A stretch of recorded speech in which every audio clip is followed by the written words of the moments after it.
Excellent. Well, distinguished guests, ladies and gentlemen, it's a great pleasure to be here today. I'm truly humbled to be given this opportunity, especially at the inaugural event in Asia for the DF Alliance. A big thank you to the DF Alliance and also the DP World Management for the invitation. And I also know to the great team that have made today's event possible. A lot of work has gone into that.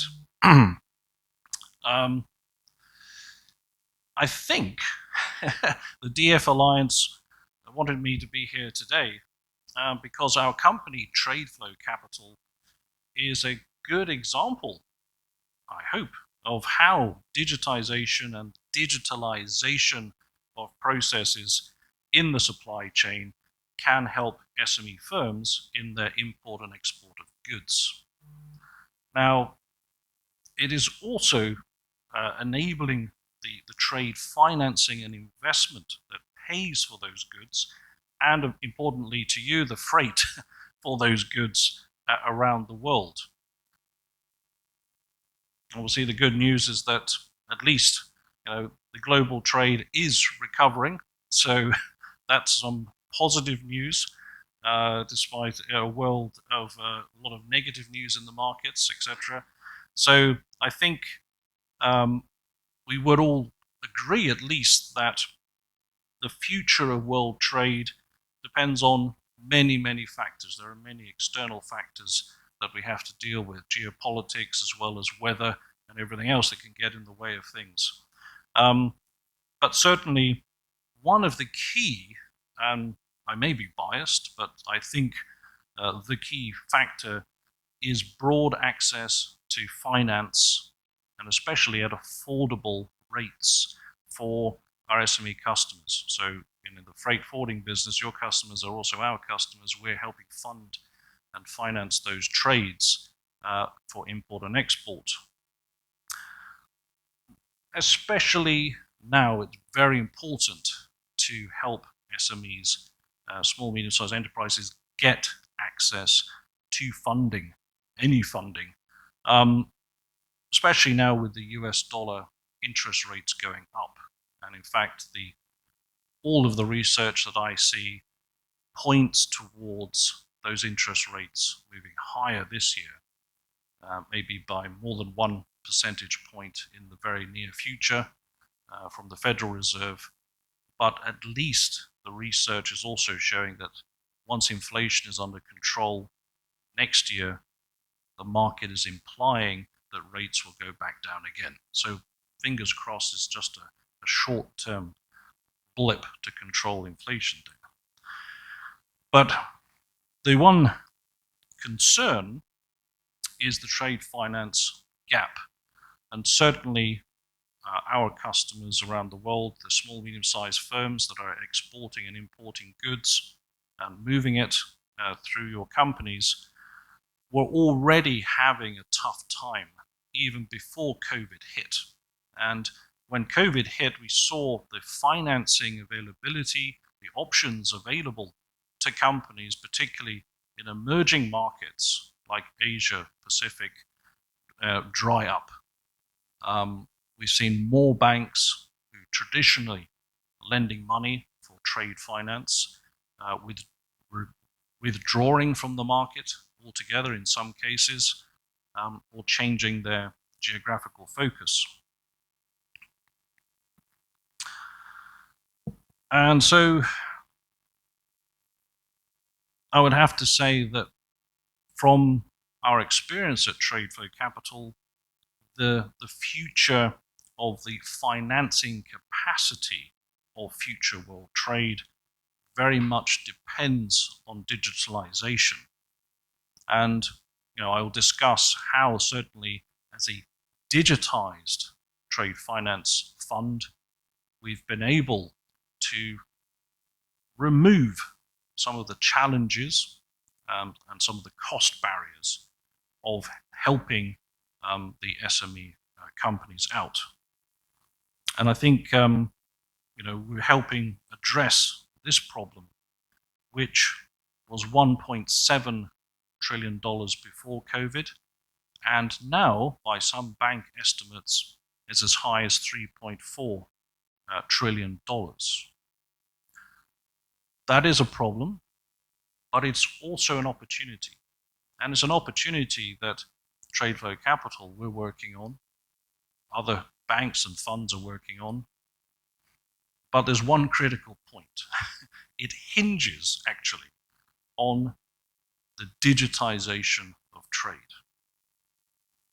Without the digitization, the removal of inefficient and paper-based processes, we cannot then move on to the next step, which we're starting to see certainly in the DP World Group, which is why I'm so excited to be here talking about digitalization as well, where we're able to automate processes. We're able to introduce artificial intelligence and other technologies to help us improve not only our businesses, either as a funder, as a freight forwarder, or even for our customers, our SMEs, who are moving products around the world.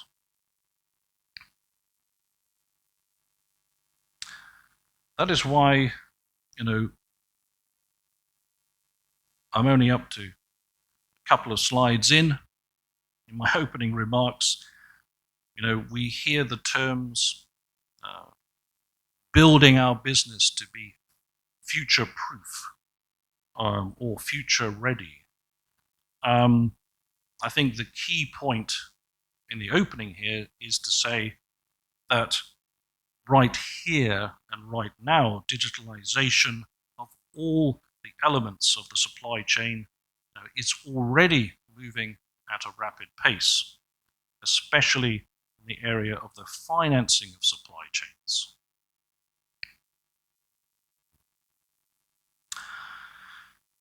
You're experts in freight. So the last thing I'm going to do is lecture about freight. But there is, and I hope through my presentation you'll see the symbiotic, the partnership between funding and freight and the importance of digitization for all our businesses. Our company, Trade Flow Capital, would not exist without digitization. We would not be here if it was not for digitization of already many parts of the supply chain business, whether it's electronic bills of lading or electronic invoicing or electronic tracking of cargo, etc. Without this, we wouldn't be able to do what we do, and we wouldn't be able to start helping remove a part of that trade finance gap and keep trade moving. In the past, banks would receive liquidity from governments, from central banks, and that liquidity would then be distributed and loaned or lent down into and distributed within economies. Unfortunately, post the global financial crisis, with a lot of new regulations, a lot of new controls, I'm not blaming the banks, but the fact is that it's just become very hard for them to lend into the small, medium-sized enterprises. And within the bulk commodity space, we're finding even transactions below $15 million of value is starting to get too small, for many of the traditional trade finance banks out there. My talk, therefore, is focused more on our journey in financing enabling billions of dollars of trade since 2018, investment supporting SMEs all over the world that was only made possible by digitizing our processes, our internal processes. We had to get that done first. And then thanks to companies like DP World, who have the vision to digitalize their processes and offer services, we can now scale even faster on a global basis. In fact, we prefer to work with SME import-exporters who will use a digitized freight forwarder and services like those provided by the DP World and DF Alliance. And we have already started discounting our cost of financing those trades if they use a fully digitized process, because it brings transparency and allows us to monitor where goods are, what condition they're in, and more importantly, control that security of our investment.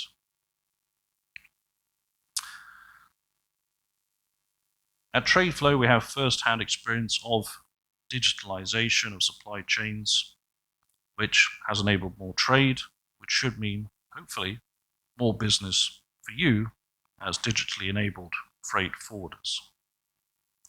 But let's just double check what we mean by digitization. So first, this has been the slow, hard process for many decades in different areas. The first electronic bills of lading actually came out in the early 2000s. And then we've seen since then very slow adoption.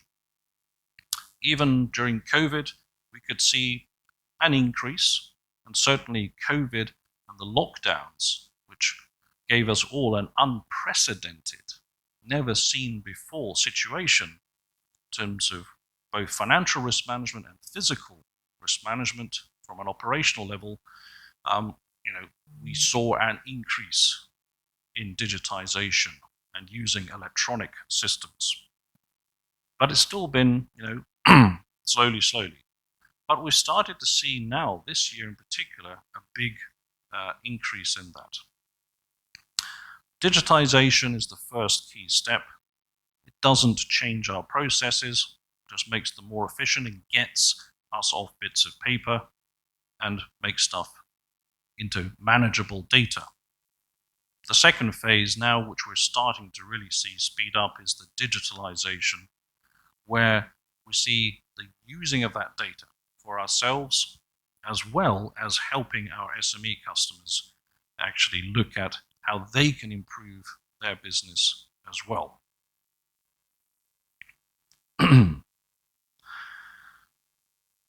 We can look also, we're here to also make money and enable trade. Digitalization helps us look at offering new services, offering information and services to the SMEs, like where are the goods, what condition are the goods in, what's the ETA, automated customs clearance. So connecting the dots and making life easier are all services that we can all charge additional money for. But also, very importantly, if the system is more efficient, it will also allow our SME customers to do more trades. If the process is more efficient and money can then be moved around more effectively and efficiently, then also means that money can be put to use faster. So the speed of money, the momentum of money speeds up, and that's good for allowing growth in trade as well. A case in point, when we started using electronic bills of lading in 2018, for some bulk cargoes initially, and now containers, we were able to receive ownership of the goods and control of the goods and refinance the cargo for our customer all within 5 minutes. And they had the money in their bank account within 15 minutes. That process would normally have taken many weeks of bits of paper flying around the world, hopefully not getting lost, right?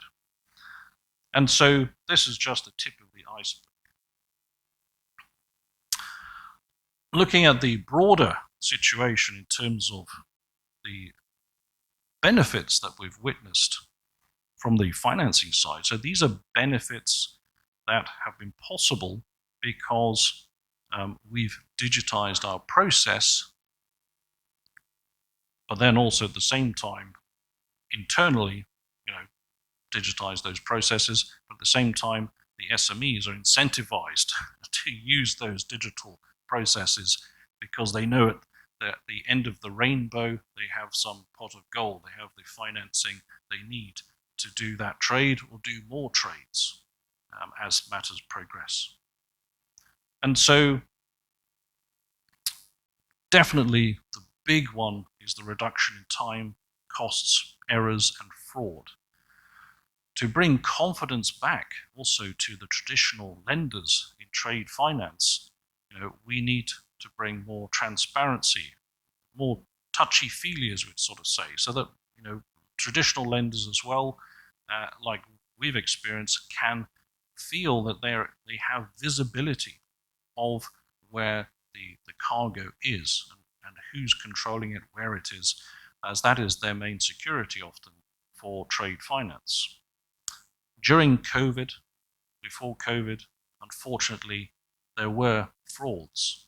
If we analyze those, most of them were around double financing of the same containers or cargoes, copies of paper bills of lading, they're genuine but copies of the same cargo. And there are initiatives which are starting to allow people that invest in cargoes or lend money like our company to exchange information and digitally check if people are trying to do this double or triple financing. But that's only possible if the actual supply chain is digitized, the paperwork is digitized, so that there is irrefutability, immutability, and confidence that that bill of lading or that information is really coming from a strong, good source. That's where the digitization with freight forwarding can really help, because that is where the information flow begins. Bad data in, bad data out. So that's where the digitization of the actual logistical part can give confidence to lenders and hopefully generate more business. Obviously, there's stronger engagement with customers and suppliers, offering other services, etc. Being future ready, but as I mentioned before, I think it's actually also about being now ready, because I think we're seeing a big jump step in terms of change in digitization, and it's being driven by the liquidity, by the money. There's a lot of cash out there that's looking for new homes, and trade finance as an asset class is something which is really starting to pick up momentum, because equities and bonds and these other financial markets are not performing. There's a lot of concern and risk and worry in the markets. So, we've witnessed it in our funds, but also other firms as well. We're seeing a lot of cash, new capital coming in, which is being committed into supporting and financing trade. But that can only find a home thanks to the effective digitization of the logistical processes. So I'd say that the key thing that we've certainly experienced thanks to digitization in the supply chains is being able to give that broader non-bank access to capital sources and lower cost of capital. Because it's like, imagine an insurance company. You go to get insurance as a driver of a truck, but you've lost all your documentation, you've been driving for 20 years, you have a great record, but you don't have any proof of that. You're going to be charged the highest premium possible for driving that truck. Having the digital footprint, the track record there, which is irrefutable, can also, and the transparency around the transaction will in the future also enable, I'm sure, and we expect insurance companies to be able to give much more focused and more accurate charging of insurance as well. Sometimes, okay, it's going to mean we're going to pay more, but probably at least we're going to be paying a more realistic figure for the risk. So if we change behavior and improve our operational processes, we could then witness that cost of insurance going lower. At the moment, even we're a good, safe driver, our premiums still go up every year because someone else isn't. So, this is the sort of analogy. As the data becomes digitized, lots of other benefits come for the industry. In terms of the trade finance gap, so as I said, it is key that the logistical side of the business globally becomes digitized. With that, at least, I think, 65% of the reason why our SME companies, some of those will be your customers, cannot get trade finance for their cargo. Most of it is because not enough data. It keeps coming back to data. Well, we don't have transparency. We don't understand the trade. We don't have visibility of the trade. We have KYC concerns. Did it really come from that country? Is it really going to that country? Is it really cocoa or is it bullets? You know? So again, this is the key issues. This is from a survey with Asia Development Bank, so it's very pertinent to us here in Asia. Why a lot of the SME trades get rejected. Now, also 15% is low bank profits, but then again, digitization, if it makes it easier for the bank or the lenders to process the data, it's going to reduce their costs and lower that bar and enable people to actually lend, hopefully, more money into this space. Here's a real life case, and I think this was just last month. This is our first end-to-end fully digitized transaction supported with DP World and Tradeflow Capital. We were introduced to a customer, an SME and a trade through the DP World Cargoes platform, which helps SMEs finance transactions. They passed digitally the Know Your Customer information, which we then process digitally in our systems to check AML and KYC. That was all done digitally. The trade was submitted digitally in terms of what the customer wanted to do. In this case, it was actually coffee, coffee in actually a warehouse had arrived in Jebel Ali in Dubai. And so we're able to digitally sign purchase contract, buy the stock from the customer there, and in a very short space of time, in a matter of days, pass $500,000 of cash across to the end customer, which relieved their working capital constraint, enabled them to go and do other business as well. And all of this, the AML KYC, the trading, the trade, the documentation, completely digital. Even the warehouse certificate, in this case, we could do digitally as well. That was through DMCC with the Dubai government there.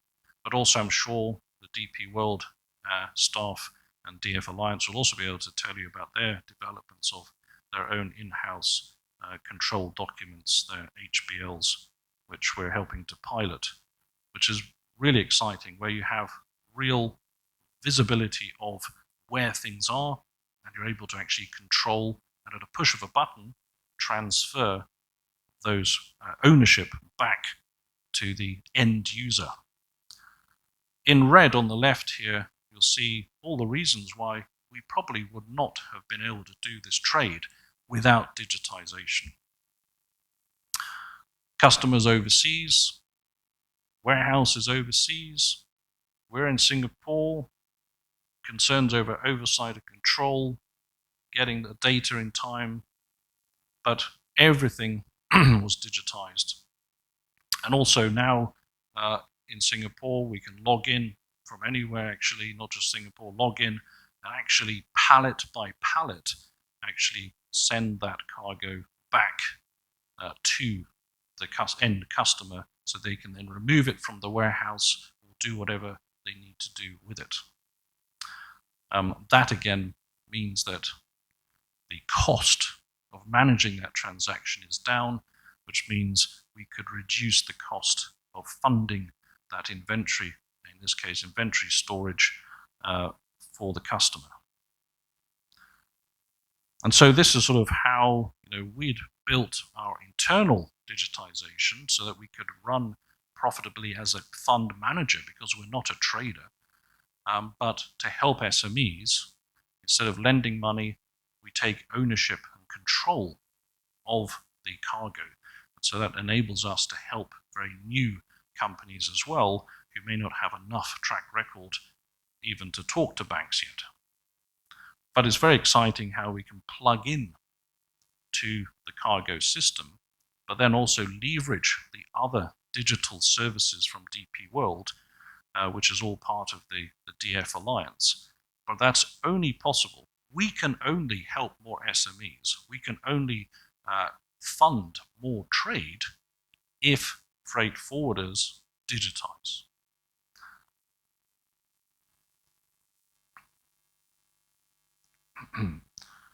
So enabling trade, we've been able to help many hundreds of SMEs, and we plan to help many thousands more. Been able to execute billions of dollars with our own fund, non-bank funding. But it's all been made cost-effective and scalable thanks to digitization. Without the technology becoming cost-effective and helping us monitor hundreds of cargoes at one time with a very small staff, it just wouldn't be possible what we're doing. To put into perspective, we have 15 staff in Singapore. We have over 200 cargoes on the water, containers. In the past, we would have had to look at having hundreds of staff, a full shipping operation, etc. Just not possible. But thanks to digitization and automation, we could do that. So I think my message in closing really is we've been able to create this business and help trade because of digitization. And this is now an industry trend because we're seeing a lot of standards, a lot of discussions with the World Trade Organization, the International Chamber of Commerce, who we're working with, also who are creating digital standard initiatives.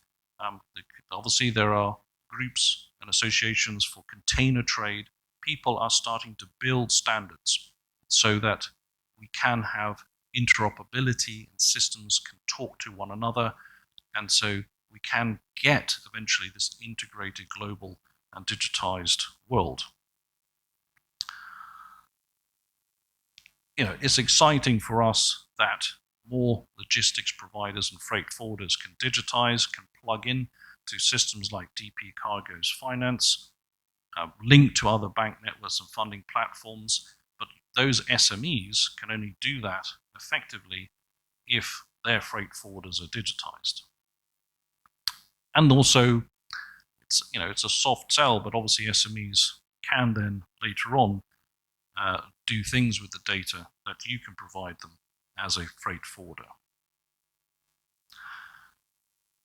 So, closing comment, I would say the future of finance for export and import requires real-time transparency, the tracking of goods, the monitoring of security documents, insurance, shipping, freight, customs clearance, automation. It's all can only be made possible by digitization of processes and digitalization then to improve those processes.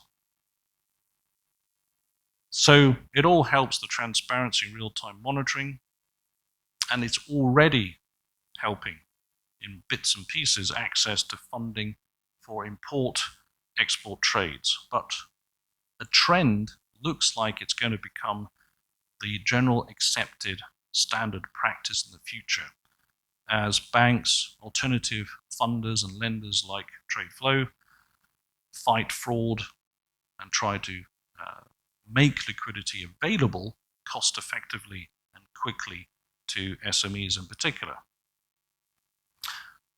I would have to say that I think there is logic in what I say when what helps investors and lenders help your customers grow their business and trade volume. What helps your customers should help you keep business and attract more business. And so I'd have to say, to be part of what we see and how we see the future of trade shaping up, because that shape is driven by the money flow. If people can't get the finance, that will affect the trade. So we see the trend is without doubt digitization, Thank you very much.